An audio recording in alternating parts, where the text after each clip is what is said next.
I'm live. Yeah, I'm live and I'm getting set in my chair here. Good morning. It is just a little after 8 here in kind of foggy Harrisburg. Not foggy, just gray and gloomy. We've had a couple of stretches of rain, and in fact, last night we had really heavy duty storm blow through here. Seems to be the norm these days, but also it's been hot. What are you going to say? Hot for Harrisburg in August. I'm shocked. I really am. Yeah. I can remember earlier in the year, like in May, when people were going on about when's summer going to get here? It sucks. We started getting blasted with 90-degree temperatures. Everybody's like, damn, it's so hot. Well, you wanted summer. You got it. So, interesting. It's not been a bad week. No, not really. I'm going through my normal routine, going through my normal paces. Last night was a bit of an interesting departure because it involved writing, but not my writing. Actually, I had an author friend who she's in the process of, she's actually been writing more and more, trying to, go in that direction of that's what she wants to do. She wants to sit at home and write all the time. Can't blame her for that. And she messaged me on Facebook and she said, hey, could I run a few things by you? I'm interested in doing this. So I said, yeah. So we got on the phone. And I checked the log this morning before I got on, and we spoke for an hour and 15 minutes. So we started about 7:45 and finished up right around 9. And what she was trying to do is she was trying to take a novella that she wrote, about 15,000 words, which is actually, I should point out, if it was 15,000 words, it's a novelette. Novella is 17,500 or more words, at least according to the word guidelines set forth by Science Fiction and Fantasy Association of America, which is the one guidelines I always use. So there you go. But anyway, she was trying to turn like this 15,000 word novella into a 60,000 word novel, which is no mean task. I mean, you can do it. It just takes a bit of work. And so she was running some ideas by me, and I was running some ideas past her, and I did what I normally do best, which was she was explaining what she wanted to do. So I got on Google Maps and I'm looking up different stuff while it's going on, while we were talking, and, throwing out some ideas, and helped her hash it out. And she said she's actually interested in possibly like hooking me up with someone she knows, because she's like, you really should be getting your work out there the same way that she's doing hers. And I'm seriously considering it. See what happens. I haven't looked into the Patreon yet. The Patreon thing, who knows what could happen with that. I started thinking about it. It's like, do I really have anything I want to put out there? I figure I could get $2 a month, $2 a month from 500 people. I'm pretty good. But anyway,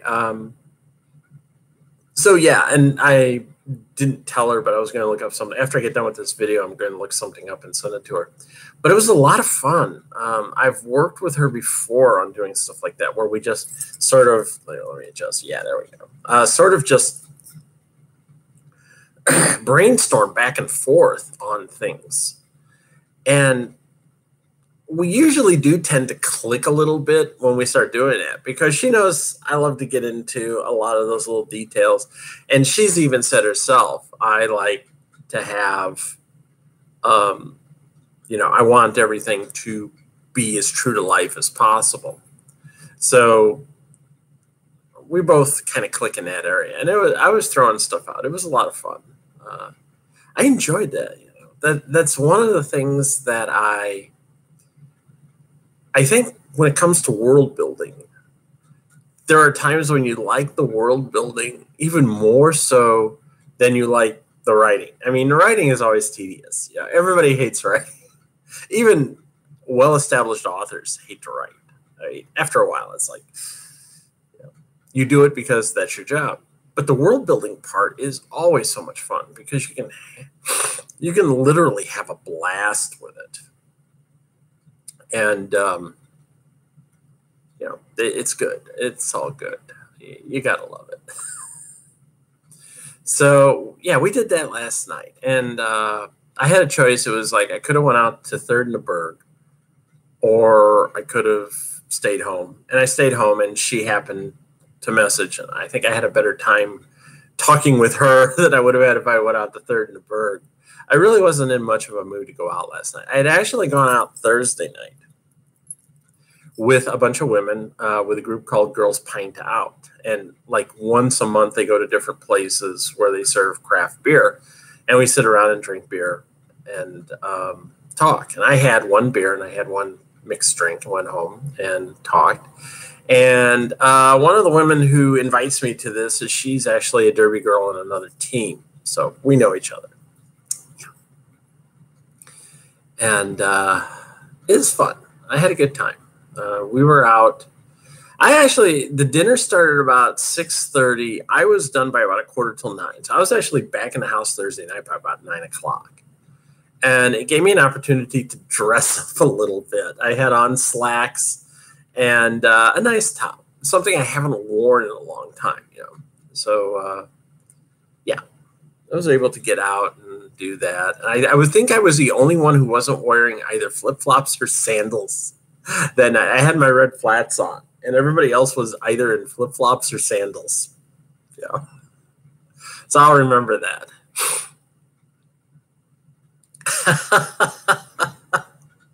But it was a good time. I'm starting to get out. I'm trying to get out a little. It's hard to do. And doing a lot of socializing is not something that I've been big on, especially this summer. But yeah, I'm getting out there. Did not do any writing this week. Sorry to say. I keep putting things on my calendar to say I need to start doing this. I need to start doing this, and I really do. It's become an excuse of why are you not doing this? So I am going to try to set aside an hour every day. I'm going to try to set aside like 11 in the morning to get things done, 11 to 12. That way, before I cook my lunch, I can actually write some stuff. And we'll see where it goes.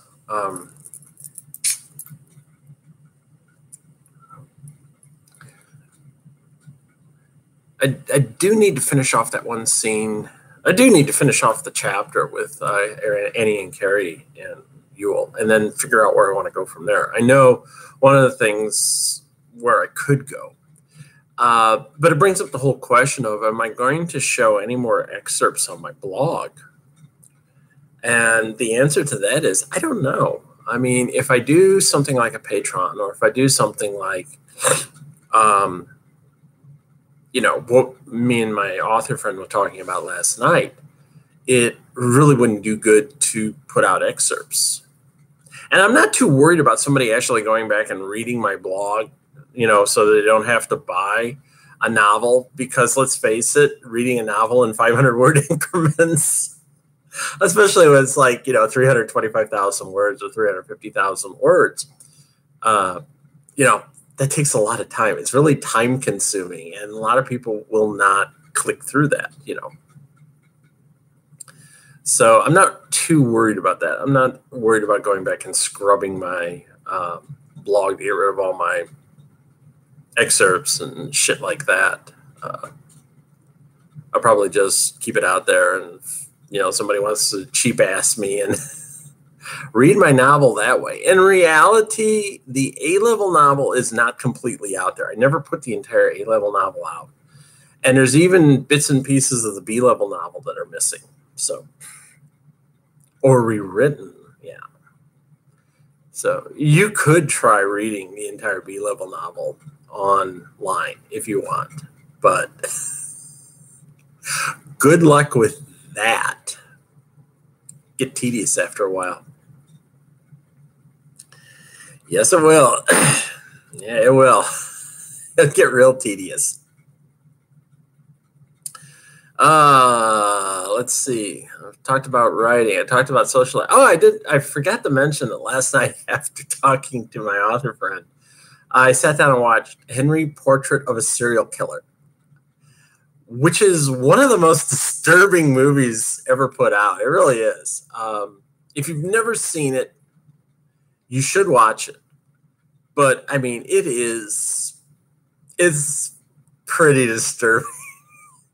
It was the first real movie for Michael Rooker. And I love Michael Rooker. Everything I've heard about Michael Rooker said off the set, he's really a kind of a nice guy. You know, he's really pretty mellow dude. And he ends up playing all these assholes on screen. I mean, it's like I said about him when he played Meryl Dixon in The Walking Dead. He's the nicest white racist asshole you could ever run into. Yeah, he always plays these crazy ass characters like that. But they say in real life he's actually a pretty nice guy. You know, most actors who do stuff like that, you find out, yeah, they really are kind of like nice dudes or nice women, as long as you're not like bugging the shit out of them. Just don't answer your cell phone if you happen to be talking to Tom Cruise, okay? We know what happens then. And yeah, it does. That bugs me too. So I don't blame Tom on that one.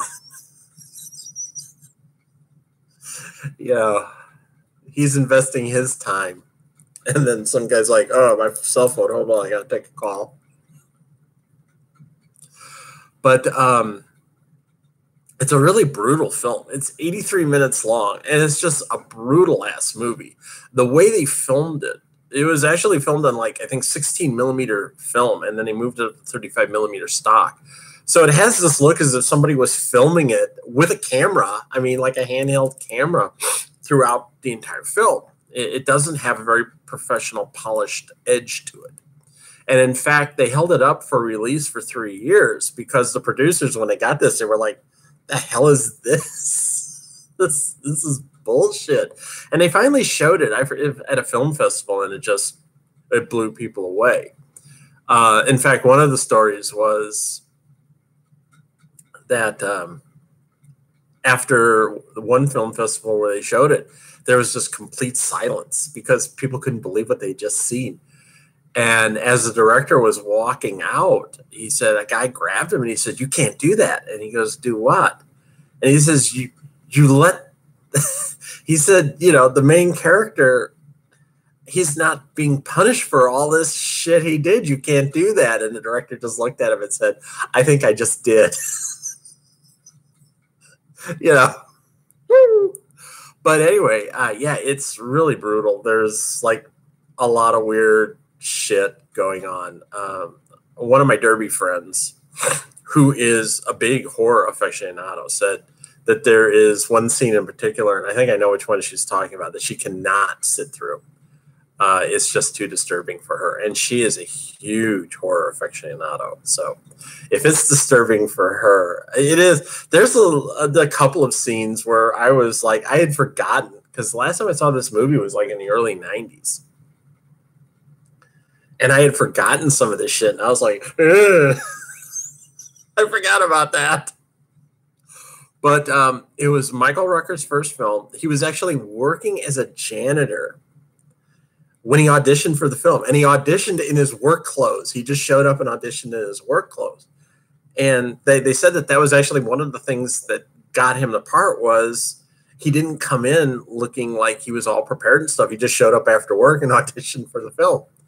And he wore that throughout part of the movie. And he also wore a jacket that they said was his real jacket. And it was the only jacket he owned. So there's like one particular scene. Most of the scenes where he's doing his serial killing thing, he doesn't wear the jacket. And there's one scene in particular where you see him take the jacket off before he gets down to business. And they said it was because it was his jacket. It was the only one he owned, and he didn't want to get blood on it. So he took it off. But they said Michael Rooker would stay in character the whole time. And he had a private dressing room and a private hair and makeup person. And the woman who did his hair and makeup said she would ride into the set with him in the morning. One of them was driving, or else they had another driver. Probably one of them was driving, because this was like low budget, about as low budget without unions as you can get. And she said she never knew when she was in the car if she was talking to Michael or if she was talking to Henry. She said that's just how it was. I mean, he just blurred the line. And it was so bad that Michael Rooker's wife found out she was pregnant about halfway through their 30-day shooting schedule and would not tell him until the picture had wrapped and they were done shooting and he no longer had to be Henry. I'm not telling my husband I'm pregnant because I may be talking to a serial killer. But there's always one scene in there because they filmed it in and around Chicago, and they filmed it in and around some pretty seedy parts of Chicago. Parts that I knew about real well back in the 80s. Trust me. And there's one scene in particular, every time I watch it, I remember watching it when I saw it back in the 90s, and last time I was watching it, I was like, yeah, you don't ever want to stop there for anyone. And yeah, they did. It was just like, I knew the scene real well, and I was like, yeah. No, I'd never stop for anyone down there. Just, I don't care if they were bleeding from head to toe. I'm just going to keep going. If you know the scene, you'll know which one I'm talking. You'll know the area I'm talking about. It's like, no, I'd never stop for anyone down there.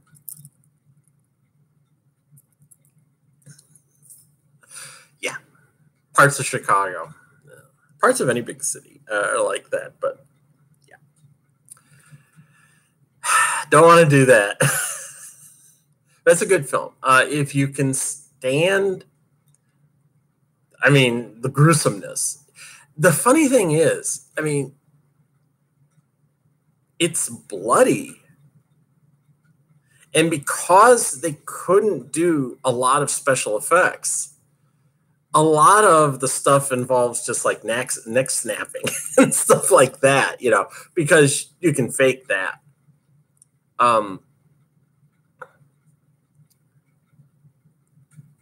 But if you can get through that, and there's some pretty nasty gruesomeness in some parts. It's an interesting film. It's based off the life of Henry Lee Lucas, and it was actually based off of, I should say, the bullshit that Henry Lee Lucas used to put out, because they said he confessed to all these different killings, basically because he'd get special treatment for doing so.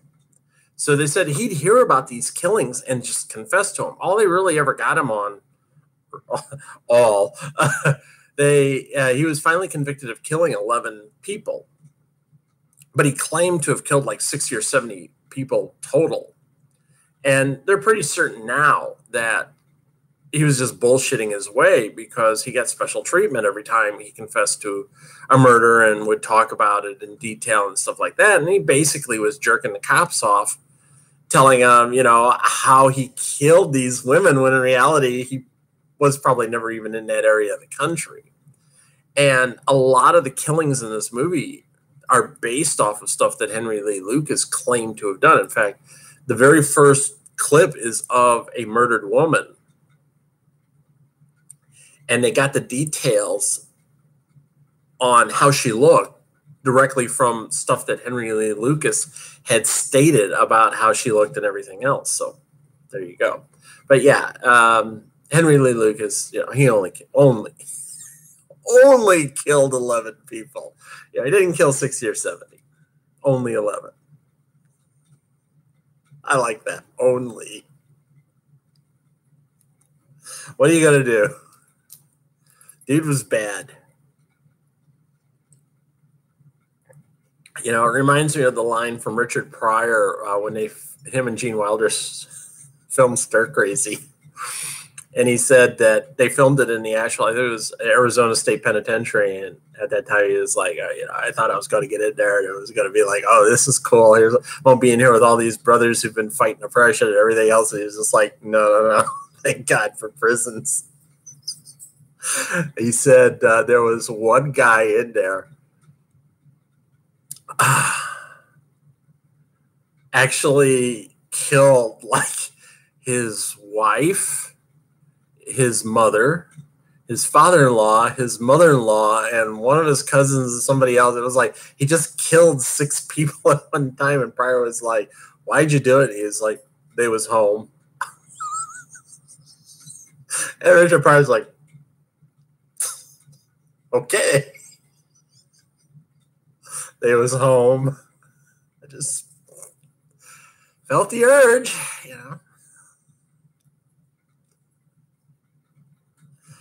Yeah, I'm laughing about murders.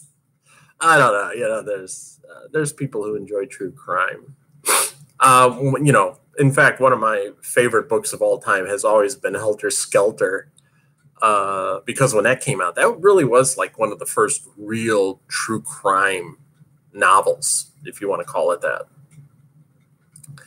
And I just devoured that book. I mean, I went through it like a dozen times, cover to cover, even though you knew how it ended.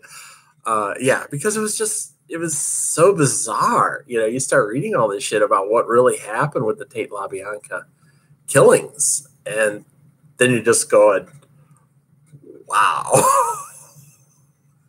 Charlie was out there. And not only was he out there, but he knew enough about how to control people to get them to do whatever the hell it was he wanted them to do. And that's exactly, he found a bunch of people. Susan Atkins is certifiable. I mean, I don't care if I get sued or not for saying that. Yeah, I mean, she is. She's like certifiable. She really is. It can be argued that like Van Houten was probably just like this weak-willed little girl, and after a couple of tabs of acid and having Charlie programming her, she went out and did what she did. I mean, look at Jim Jones. Jim Jones got 900 people to drink cyanide-laced Kool-Aid. Come on. Programming is real. And not all those people are crazy. Those are, you get people who just, they want something. They follow something. The Heaven's Gate people castrating themselves. Come on. You can't say they're nuts, because they're not. These are people who they get caught up in shit. And they decide that's the way they're going to live their life. I mean, shit happens. You're in the right frame of mind, you can be programmed. You can. Especially if it's some charismatic asshole who is saying all the right things and is tapping into your psyche. I mean, otherwise, if that weren't true, then how would you explain the gang of idiots currently in Washington, D.C.? You just tap into what people want to hear. And if you're wanting to tap into that vein of racist assholery that exists in a lot of people, things will get done. So, yeah. There were certainly a couple of crazy people in the Manson family, but Jim Jones made 900 people drink cyanide-laced Kool-Aid. And they can't all be crazy. I mean, seriously, they can't. Yeah, and I hate to even use that word crazy, because it's implying that they all had deficient mental health. And it really takes away from those of us who do have mental health issues. It really does take away from that. It gets passed around a lot, and it's not right. You're just talking about people who allowed themselves to be programmed, who wanted to believe in this guy and was willing to believe his BS. And that's really how you get cults and hate groups and whatever to follow you. I mean, you tap into whatever it is they're looking for, and there it is. You got them right where you want them. So, but fortunately for me, with all the true crime and murder and stuff I've read, I used to joke about that. People would say, oh, playing role-playing games makes you antisocial and violent. And I was like, if that's the case, I'm worse than Charles Manson. You should stay away from me.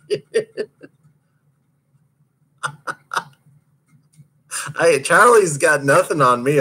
If role-playing games caused you to become a homicidal maniac, Charlie Manson would have nothing on me. Charlie would be like, dude, stay the fuck away. You're too much for me.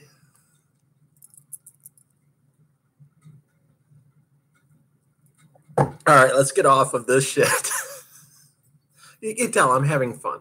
At least, I'm smiling, I'm laughing about mass murder, but I'm still smiling and laughing.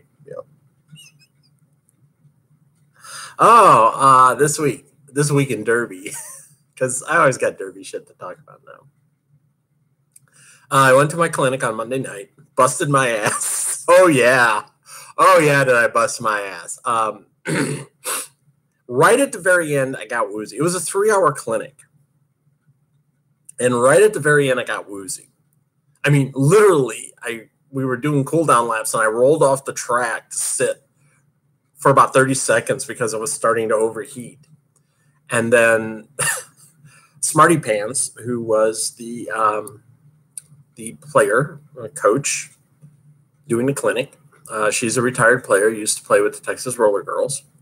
She called us back on and said, we're done. So I completed the clinic. I really did. The next night we were doing practice and we're doing scrimmaging, and I got overheated a couple of times. I even said, I didn't hydrate enough before coming to practice. I ate too early. I had one of the players was explaining to me, you need to do this to hydrate. Now you're starting to push yourself. So you need to do all this hydrating 30 minutes before you come to the rink.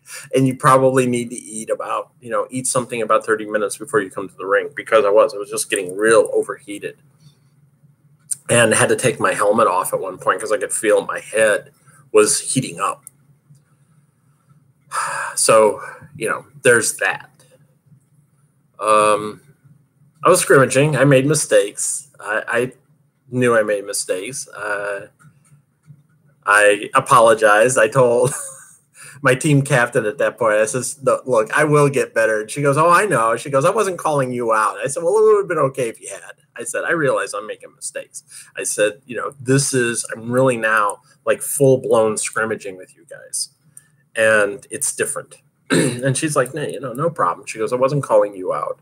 She goes, you weren't the only one that was doing it, doing something in particular. So I said, okay. I said, I will get better. Trust me. And, me and another player, Fox, no Fox given. We collided helmet to helmet and hit our cheekbones together. And we were both on the track going, God, holding our faces, like, oh my God. And I told her later, I said, if that had been a real scrimmage, if that had been a real bout, the refs probably would have blown it dead right then and there, because you could hear it. A couple of people said they heard, clunk, our helmets hit. Basically, I think what was happening was she was coming after the jammer, and I was trying to block her from getting to the inside lane, and we both just kind of like went together like this, and bonk, hit our heads. She actually had ice on her cheek. They asked me, she had ice on her cheek for a while, and they were asking me, "You okay?" I said, "Yeah, I'm fine." And a hard head. But yeah, my nose hurt, my cheek hurt, my head was like. When they asked me, I said, "Are you dizzy or anything?" I said, "No." I said, "My head's a little sore. I'm cool," because I got a hockey helmet, and they have more padding, but still, it was, man, was it a smack? It was. It was just like pow. Yeah, shit happens. So I gotta watch for that. I know I'm doing stuff wrong. So the next time we get out there in the scrimmage, I'm going to try to not do stuff wrong, try to do stuff. But I'm getting a little better and like getting up with the pack and staying there, and I'm not getting as many penalties. So, in fact, I didn't have any penalties Wednesday night. We have a bout next Saturday in Southern Maine, Pelea, south of Pelea, not Maine. Southern Maine, Jesus. Pelea, Maryland. About 2.5 hours from here. Probably about 45 minutes or so south of Washington, D.C. on US 301. So if anyone's watching this video and is in that area, next Saturday at, I believe the bout starts at 5:30, I will be there. And I made a request to coaching to see if they wanted me to, as we like to say, coach third base. And third base is, when we say third base, you stand on the other side of the track opposite where the bench is. And if you see stuff happening, you relay it to the team. Or, if your jammer is coming around the track real fast and the coaching's telling her to call off the jam and she doesn't hear it, you start making a lot of noise as she's coming around, say like turns 1 and 2 or 3 and 4, telling her, call it off, call it off, call it off. So I did make the request. I said, I'd like to help out here to do something besides just sit around and watch the bout. I said, I'd like to help. And I think I could do that.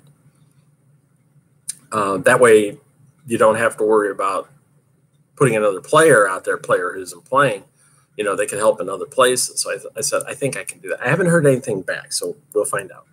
I may hear something on Monday, or maybe I'll hear something by PM before, everything starts. But yeah, I did make that request because I really do want to do this sort of stuff to help out. Until I certify, I figure that's one of the ways that I can help out the team. Unless, of course, they want me to film. If they tell me we'd rather have you film than do that, I'll say, okay, cleaning off my screen here as I spit. I said, okay, yeah, I'll bring my gear. I'll film. It's not a problem. Anything to do to help the team, I want to do that. But, I really would like it because I got a loud voice. Let's put it that way. I got a big mouth that has gotten me in trouble from time to time with the league. So this would be my opportunity to put it to good use.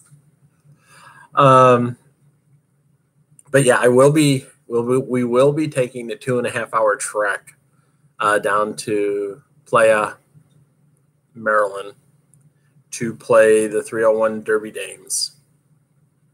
There you go. So anyone who happens to be in that area, if you're like, within an hour of Pelea, Maryland, come on by, bring a camp chair, get a ticket, and, hunt me down after the bout. Don't hunt me down before the bout because I might be busy. But after the bout's over, hunt me down, and say, hey, Cassidy, I know you. Oh, you do?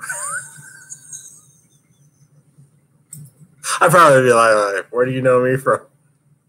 From your blog. I'm so-and-so. Oh, how you doing? Yeah, there you go. I'm actually, it's funny because next month, actually September the 8th, which is only like 3 weeks away. We have another bout in New York State. God, I'd have to look up the name of the town.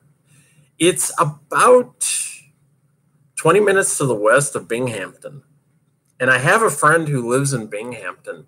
So I'm going to make certain to tell her and anyone else who happens to be in the area, if you want to come see me, I'll be at that bout, you know. Come see me.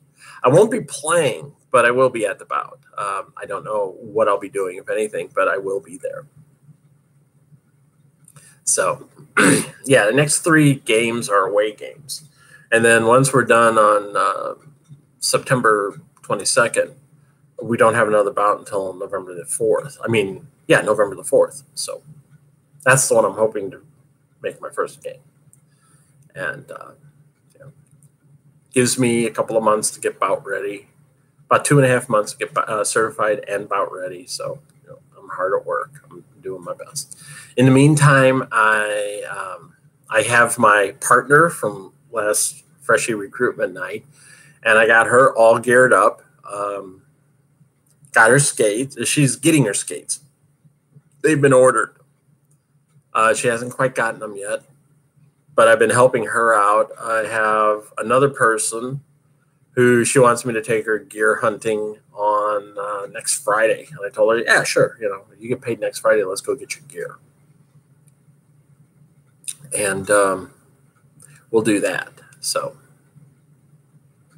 I'm Little Miss Helpful. I really have been doing a lot of work with my new derby partner, who was the one I said that came up to us at Pride, and she was like, I've always wanted to do derby. And I was like, well, here's your chance. And she's taken to it. I mean, she bought all her own gear now. She's got helmets, she's got pads, she's got skates, she's going to have toe stops. It's all there. She went in. I told her, I says, look, if you want to do this, get your own stuff. I said, that's basically you're committing yourself. Once you spend all that money to get gear and get skates, I said, you're basically committing yourself for the long run because it's not cheap. You're spending about $250 total. So she did it. I mean, I said, it's up to you. I said, you can wait a month and keep using borrowed gear. Keep using borrowed gear for like a month to decide if you want to do it or not. But I said, if you get your own gear now, one, it's your gear. So, you don't have to worry about it being ultra funky because somebody else may have been wearing it to practice before. And I said, and the problem with the borrowed gear is once they take it off, they just throw it in the gear bag in the back and it never really gets a chance to dry out. I said, that was one of the reasons why I started getting my own gear, because I would put on like the elbow pads and they were still wet, from 2 days earlier. And I said, that's a good way to get staph infections and bacterial infections and everything else because, let's face it, it's funky. So she did. She invested in all of her own stuff. And she said, I'm in it for the long run. I'm going to get better at this. And I think she will. I told her, I said, just keep in mind, a lot of us couldn't skate when we got out here. I mean, literally, we could not skate. And I said, once you get your own gear, once you get used to your own stuff, you'd be surprised just how quickly you start to get into it and how much easier it becomes. I said, you'll find that out. Don't worry. So she's in it for the long run. And this other player, she's recently been going through several personal issues. And I told her, I said, I'll help out where I can. But she said next Friday she wants to go get gear. So I'm going to double check with her on this week and find out what size gear she's wearing so we can, make plans to get that kind of stuff. And see, I'm just ultra helpful. This is what I do. I actually like doing this because it is fun. It is fun to help people who are interested in learning how to do this. The ins and outs of what needs to be done.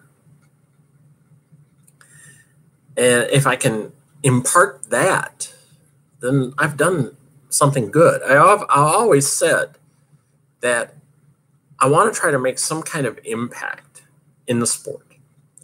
I'm probably never going to be like a great player. I'm going to be good, maybe. See, I have such a hard time talking about what I can do.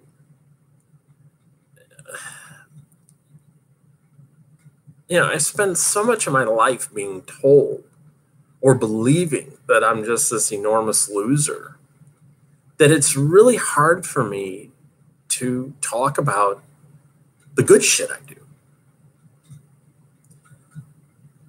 You know, which is one of the reasons why it's like, well, if I become a player, you know, I'm probably not going to be a great player. I'll probably be okay. Yeah. And it is. It's just like you're belittling yourself. You got to get out of that mindset. It's hard to do. But if I can make an impact, I mean, maybe one of these people that I'm helping out, when I'm gone, they're still going to be playing and they're going to be like, you know, one of the top players for the team. So that's an impact that I can be making to help. And that's really what I'm kind of hoping to do. If I can't do it with my action, you know, with my actions on the track, I can at least try to help off the track and, you know, get people enthused. Because let's face it, I do have a lot of enthusiasm for the sport. I mean, I talk about it all the time. So I do have a lot of enthusiasm for the sport. I think it's a great sport. Yes, it is hard. Yes, it's going to hurt. But I should have shut my phone off. Your sense of accomplishment is going to be great. And that's what I'm really hoping for. I think when I bust this 27.5, and I've gotten to the point now where it's not like if, it is going to be a win. I know I can do it. I know I'm getting to the point where my endurance is coming up, my speed is coming up. I will do it. But I have a feeling it's going to be really an emotional moment for me because I've spent over a year trying to break this damn thing. And, you know, the thing that keeps running through my head is for the longest time, I believed I wouldn't, you know, and then I kept pushing myself to the point where my own fucked up mind was getting in the way of me doing it correctly. So I'm finally kind of like in that clear point of, I know I can do it. Just, you know, it's going to be a case of everything's going to come together one night and I'm going to zip it out. I may only do it by about 2 seconds, but hey, 2 seconds is 2 seconds. I'll take that.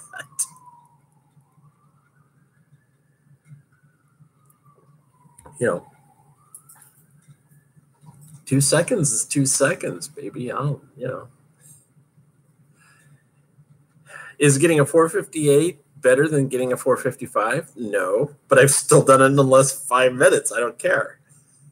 If it comes down and they said, oh, your time was 4:59.53 or something like that, I'll be like, yeah, I did it. That's all that counts. You know, that's all that counts is you actually get it under 5 minutes.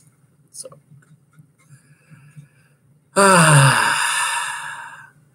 I've seen people actually get like 5:01, 5:02.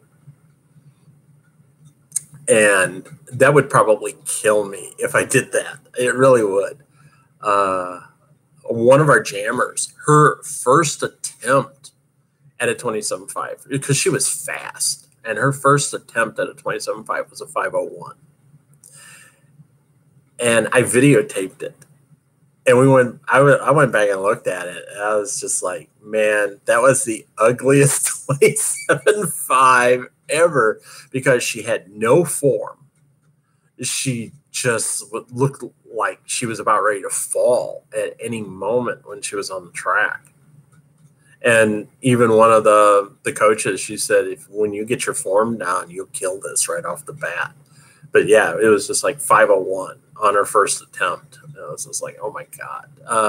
My friend Unchained, she got hers on her second attempt, and she just did it she couldn't do a crossover real well. So she just powered as hard as she could down the straights and went through the turns fast. She hugged the line and then just powered down the straights. And she did. Hers was 4:53 because I timed it. And I could tell by looking at it, I was like, she's going to do this. You know, we were about halfway through. And I was looking at, like, she was hitting 1080, 10.8, 10.3, 10.7. And I was like, the woman standing next to me, I said, oh, I think she's going to do this. And yeah, it was, when it got down to like 24 laps, there were 3 laps to go, I said she basically is going to have to fall not to get this. And she got it on her second attempt. And I knew she would because she was very athletic. So very strong, very athletic. So I had no doubt she was going to get it. For some of us, it's been a bit of a struggle. But I do have my 25.5 in the book. Now I just got to find those extra second a lap. I mean, really, that's what it is. I got to find a second a lap. It sounds like that shouldn't be that hard. One of the goals, if you want to talk about insane, one of the jammers at York, I was told this at about Sunday. One of the jammers at York actually did 36 laps in 5 minutes. And if you're curious about how that works out, she was basically skating a lap every 8.3 seconds. Yeah. That is just, and I know who it is. I know the woman. She does a lot of aerobic work. She does a lot of anaerobic work. She does a lot of lifting. I mean, like heavy ass lifting. She is built like a brick. And this is off the team we're going to play in November. And a couple of our people are like, I don't want to play against her. You know, one woman was like, I don't want to get in front of her. I said, you're a jammer. You're not the one who's going to be getting in front of her. I'm probably the one who's going to be getting in front of her. And she's like, when I told her later, I said she did a 36.5. She goes, I do not want to jam against her. She's just going to make me look so bad. I seriously, it's like at top speed, you're 2.5 seconds faster than some of our other jammers. And it's just like, oh my God, that really just screws you up. We're going to have our work cut out for us on that bout. Oh yeah. Oh yeah. It's going to be painful because you have a jammer slam into you who's going that fast. It's going to hurt. So I don't know. Maybe I shouldn't say maybe. I want to be in that bout. I will. But it's going to be tough. I already know that. In fact, even one of the other players, I said, I want that to be my first bout. She goes, you're welcome to it. You're going to have my spot. You can have my spot because I'm not going to be there for that bout. She had actually made plans months before they scheduled the bout, which was scheduled at a couple of months ago. And she says, I've already made plans. I won't be there. You can have my spot. It's like, it's going to be tough. Okay, well, I've talked enough. Have a good weekend. I will see you next week. I'll be here. So take care. Bye.